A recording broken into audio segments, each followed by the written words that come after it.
the chair of death. In 1702, a convicted murderer named Thomas Busby was about to be hanged for his crimes.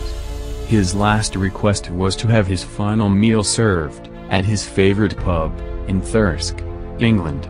He finished his meal, stood up, and said, "May sudden death come to anyone who dares sit in my chair." The chair remained in the pub for centuries, and patrons would often dare one another to sit in the cursed seat. 4 people reportedly died shortly after sitting in this 200-year-old chair of death. Now it's in Philadelphia.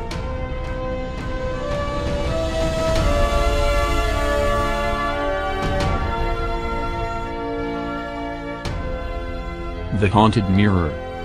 Myrtle's Plantation can be found on the outskirts of Baton Rouge, Louisiana. Down the years, this 200-year-old, 10-acre plantation has served as a family home, but these days it's run as a bed and breakfast, and is a hotspot for paranormal tourists. Every night at 3 a.m. a total of 15 ghosts come out to play. 4 of these ghosts come from one tragic tale, that of the Woodruff family, and a young slave named Chloe.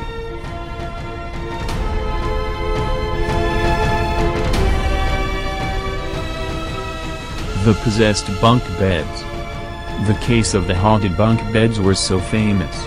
In February 1987, in Horicon, Wisconsin, Alan and Debbie Tallman brought home a bunk bed from a second-hand shop, and they put it down in the basement. In May later that year, the couple moved the beds upstairs. And 9 months of hell ensued, and not just a bag back from shoddy bed building. From the very first night, the bunks were in their new room. Things quickly escalated, from wacky to just plain creepy.